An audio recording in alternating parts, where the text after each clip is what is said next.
السلام علیکم ناظرین کرام، نئی ویڈیو میں آپ کو خوش آمدید کہتے ہیں۔ میں نے رات کو آپ کو خبر دی تھی کہ پاکستان تحریک انصاف محمود خان اچکزئی کو صدر پاکستان کے منصب کے لیے نامزد کرنے جا رہی ہے۔ اب سارا ہی میڈیا اس خبر کی تصدیق کر رہا ہے۔ سنی اتحاد کونسل نے اب باقاعدہ اس نام کا اعلان کر دیا ہے، جبکہ اس میں عمران خان کی رضامندی شامل ہے۔ اڈیالہ جیل سے آئے پیغام کے مطابق ہی منوعن عمل درآمد کیا جا رہا ہے پاکستان تحریک انصاف کی جانب سے۔ اب آج اور کل تک کاغذات نامزدگی جمع کروائے جائیں گے۔ آج آصف علی زرداری کے کاغذات نامزدگی جمع ہو جائیں گے، جبکہ امید ہے کہ کل تک سنی اتحاد کونسل، پختونخوا ملی عوامی پارٹی اور دیگر اتحادی جماعتیں مل کر اچکزئی کے کاغذات نامزدگی جمع کروا دیں گی۔ سوال صرف اتنا ہے کہ کیا M Q M Asif Ali Zardari کو ووٹ دے گی؟ اگر آپ ووٹ دیں گے تو آپ کراچی والوں کو کیا منہ دکھائیں گے؟ آپ کے مینڈیٹ پر تو پہلے ہی سوال ہے۔ آپ کراچی والوں کو یہی کہتے ہیں کہ پیپلز پارٹی کی وجہ سے کراچی میں ساری تباہی ہے۔ اگر آپ پیپلز پارٹی کو ووٹ کریں گے تو اس کا مطلب ہے کہ آپ اپنے ہی لوگوں کے ساتھ دو نمبری کر رہے ہیں، اور اگر ایسا نہیں ہے تو پھر کیا آپ محمود خان اچکزئی کو ووٹ دیں گے؟ دوسری جانب کل مولانا فضل الرحمان نے نواز شریف کے ساتھ ایک وفد کی صورت میں ملے، مگر وہ انہیں منا نہیں پائے۔ اس کے بعد رانا ثناء اللہ کہہ رہے تھے کہ ہمیں امید ہے کہ مولانا تحریک انصاف کے ساتھ سڑکوں پر نہیں نکلیں گے۔ اس کے بعد آپ جانتے ہیں کہ سینٹ کی کچھ نشستیں خالی ہو گئی ہیں۔ اب ان خالی نشستوں کا نقصان بھی آصف علی زرداری کو ہے، کیونکہ یہ نشستیں ان کی خالی ہوئی ہیں۔ آپ جانتے ہیں کہ وہاں پہ ایک ایک ووٹ امپورٹنٹ ہوتا ہے، بالخصوص سینٹ کے اندر۔ اب اگلی صورتحال بڑی خطرناک ہے۔ ایک جانب علی امین گنڈا پور آج وزیر اعلیٰ خیبر پختونخوا کا حلف اٹھائیں گے۔ گورنر نے ان کی سمری پر دستخط کر دیے ہیں۔ آپ نے کل ان کی سپیچ سنی ہوگی، انہوں نے ایک وارننگ بھی دی اپنی تقریر میں۔ دوسری جانب آج وہ لوگ جن کی جان گئی پچھلے چند مہینوں کے اندر پاکستان تحریک انصاف کے، وہ کارکنان جو شہید ہوئے، ان کی فیملیز کو بھی آج علی امین گنڈا پور نے اپنی وزارت اعلیٰ کے حلف کے دوران مدعو کیا ہے، ان کو دعوت دی ہے، جس سے آپ اندازہ لگائیے کہ وہ کس مزاج اور سوچ سے آگے بڑھ رہے ہیں۔ پھر سہیل وڑیچ نے لکھا ہے کہ بحران کا حل کیا ہے؟ بحران کا حل یہ ہے کہ آپ کو عمران خان سے بات کرنی پڑے گی۔ آپ عمران خان کو سسٹم میں سے نکال کے کچھ بھی نہیں کر سکتے۔ مثال کے طور پر جب شہباز شریف کی حکومت آئی تھی تو تمام وزیروں کو اور آرمی چیف کو یہ لے کر گئے تھے اور بتایا گیا تھا کہ قطر کی بھی سرمایہ کاری آ رہی ہے۔ ہمیں بتایا گیا کہ یو اے ای اور سعودی عرب سے بھی پیسے آ رہے ہیں، ستے خیرہ ہیں، ہم نے عمران خان کو کسی صورت نہیں آنے دینا۔ آج یہی بات سہیل وڑیچ نے اپنے آرٹیکل میں بھی لکھی کہ ہم پچھلے کئی ماہ سے سن رہے ہیں کہ مڈل ایسٹ سے، یعنی مشرق وسطیٰ سے اربوں ڈالرز کی سرمایہ کاری آئے گی، ابھی تک تو وہاں سے پھوٹی کوڑی بھی نہیں آئی۔ ایک اور خبر ناظرین کرام آپ کی دلچسپی کے لیے بتا دیتا ہوں۔ انڈیا میں ایک امیر شخص ہے مکیش امبانی، ان کے بیٹے کی شادی ہے۔ آپ کو پتہ ہے کہ فیس بک کا مالک مارک زکربرگ وہ اس وقت انڈیا میں ہیں، گوگل کے سی او اس وقت انڈیا میں ہے۔ ایون پاکستان کے اندر پی ایس ایل کھیلنے والے کھلاڑی ہمارا ایونٹ چھوڑ کے انڈیا چلے گئے ہیں۔ دنیا کی نامور شخصیات، بڑے بڑے اداروں کے سربراہان انڈیا میں موجود ہیں۔ بھلا کیوں؟ وہ مکیش امبانی کے بیٹے کی شادی میں شرکت کے لیے آئے ہیں، حالانکہ مکیش امبانی کا حکومت سے کیا لینا دینا؟ ایک پرائیویٹ شخص ہے، کاروباری شخص ہے، اس کو سافٹ پاور کہتے ہیں۔ اس سے آپ انڈیا کے اثر و رسوخ کا اندازہ لگائیے، اور ان کے 625 ارب ڈالر کے قریب فارن ریزرو ہیں، جن میں میں آپ سے تھوڑی دیر پہلے دیکھ رہا تھا، اس میں تقریباً 2.25 ارب کا فردر اضافہ ہو گیا ہے۔ جبکہ ہم کن چکروں میں ہیں؟ جب ان کے ہاں ٹیکنالوجی کے بڑے بڑے سی اوز ان کے گھر بیٹھے ہیں، ہم نے پاکستان کے اندر 17 تاریخ سے ٹویٹر بند کیا ہوا ہے، آدھا مہینہ گزر گیا ہے۔ ہم کر کیا رہے ہیں؟ ہم سافٹ ویئر اپ ڈیٹ کرنے میں لگے ہوئے ہیں، جبکہ انڈیا دنیا کو سافٹ ویئر بیچنے میں لگا ہوا ہے۔ تو یہ دونوں ممالک کی ترجیحات کا فرق ہے۔ دوسری جانب نواز شریف اور شہباز شریف کیا کریں گے؟ ان کے لیے خطرے کی خبر ہے۔ آپ نے دیکھا کہ قومی اسمبلی کے اندر کیا کچھ ہوا، جس طرح سے تحریک انصاف نے ابتدائی سیشن کے اندر اپنا آپ دکھایا، اس سے اگلے چند مہینوں کا احوال ہمیں نظر آ رہا ہے۔ پھر عمران خان جو اڈیالہ جیل میں ہیں، کیا وہ سمجھوتا کریں گے؟ انہوں نے 8 فروری سے پہلے سمجھوتا نہیں کیا۔ 8 فروری کے بعد جب انہیں قوم کی سپورٹ اور مینڈیٹ حاصل ہو گیا ہے، اب تو عمران خان کی پوزیشن مکمل طور پر تبدیل ہو گئی ہے۔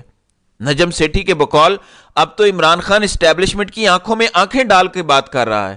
ان کے مطابق یہ صورتحال چلتی دکھائی نہیں دے رہی، سبھی کو پتہ ہے یہ کمپنی نہیں چلے گی۔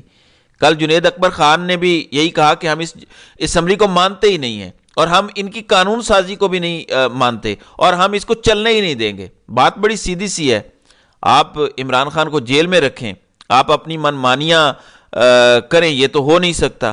خیبر پختونخوا میں ان کی حکومت ہے، سوموار کو علی امین گنڈا پور کی عمران خان سے ملاقات ہوگی، جس کے بعد وہ کابینہ کو فائنلائز کریں گے۔ اب وزیر اعلیٰ تو ہر دوسرے دن جایا کرے گا اڈیالہ جیل میں، پھر آپ کیا کریں گے؟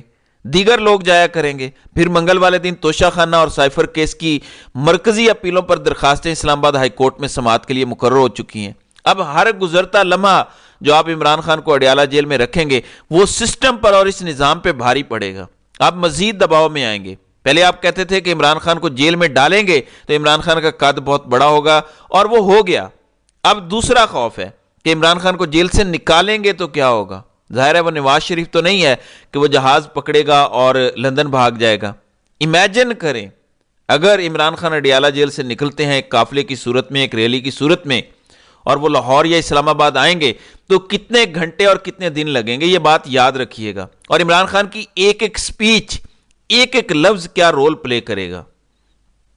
اب نجم سیٹھی کا دعویٰ ہے کہ شاید 1 یا 1.5 سال میں نیا آرمی چیف آ جائے گا، اور ان کے مطابق نئے الیکشن اس کے بعد ہوں گے۔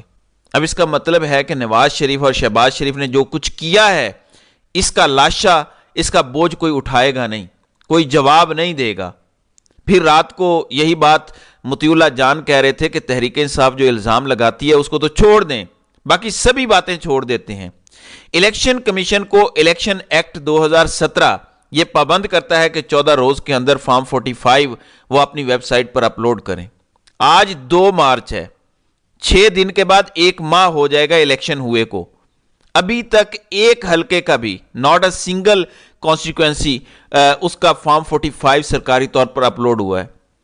اسلام آباد کا بھی نہیں ہوا، 3 سیٹیں وہاں کی بنتی ہیں۔ آخر وجہ کیا ہے؟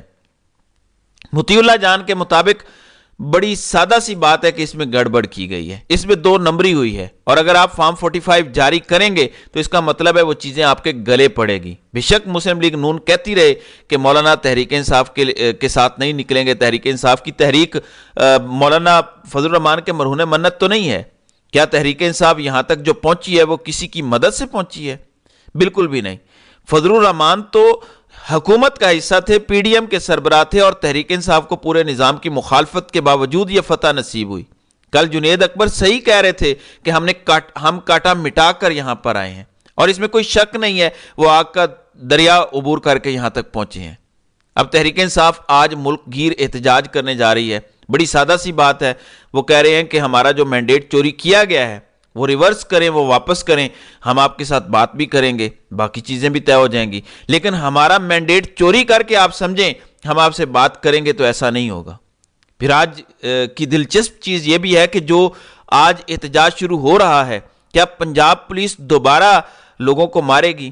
کیا آج بھی گرفتاریاں کرے گی؟ اس کا مطلب یہ ہے کہ یہ سب کچھ مریم نواز کرے گی، کیونکہ یہاں اب نگران حکومت نہیں ہے۔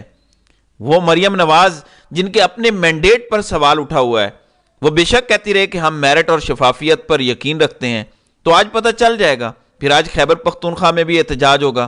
خیبر پختونخوا میں تو پی ٹی آئی کی اپنی حکومت ہے۔ اب اگر وزیر اعلیٰ وہاں پہ آتے ہیں تو کیا خیبر پختونخوا پولیس اپنے وزیر اعلیٰ پر ڈنڈے برسائے گی؟ اسلام آباد پولیس تو کہہ رہی ہے کہ اسلام آباد میں ہائی الرٹ اور دفعہ 144 نافذ العمل ہے، ضلع بھر میں گشت کو بڑھا دیا گیا ہے، جبکہ ناکہ پوائنٹس پر چیکنگ سخت کر دی گئی ہے۔ ویسے یہ عجیب بات ہے، دفعہ 144 صرف اسی روز سامنے آتی ہے جس دن تحریک انصاف نے احتجاج کرنا ہوتا ہے۔ لیکن میں آپ کو ایک بات بتا دوں، بے شک آپ اس احتجاج کو روکنے کی کوشش کر لیں، اب یہ احتجاج ایک تحریک کی شکل اختیار کرنے جا رہا ہے، اور یہ سب کچھ فیصلہ سازوں کی نالائکی کی وجہ سے ہے۔ تحریک انصاف نے 2013 میں کہا تھا کہ 4 حلقے کھول دو، بات ختم ہو جائے گی۔ اس میں سے ایک حلقہ کھولا گیا، یا صادق والے حلقے میں الیکشن ہوا۔ اب تحریک انصاف کہتی ہے آپ اپنے حلقوں میں نہ جائیں، آپ کہتے ہیں نا کہ خیبر پختونخوا میں بھی دھاندلی ہوئی ہے، آپ وہاں سے آغاز کریں، اب خیبر پختونخوا کو فیصلہ ساز دھمکیاں لگا رہے ہیں کہ ہم گورنر راج لگا دیں گے. بھائی لگا دو گورنر راج. جو کچھ 16-20 ماہ میں ہوا ہے اس سے کیا بڑا آپ کر لیں گے؟ کیا گورنر راج اس سے بھی بڑی چیز ہوگی؟ لگا کے تو دیکھیں.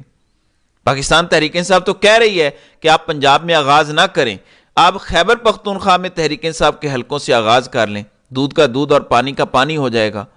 تو اس سارے سینیریو میں آپ گڑے میں گرتے جا رہے ہیں، آپ کھائی میں گرتے جا رہے ہیں، مگر آپ کو ہوش نہیں ہے. آپ کو بس اپنی ایکسٹینشن کی فکر ہے. آپ کو اگر ملک کی اور عوام کی فکر ہو تو آپ اس طرح کی چیپ حرکتیں کسی طور پر بھی نہ کریں.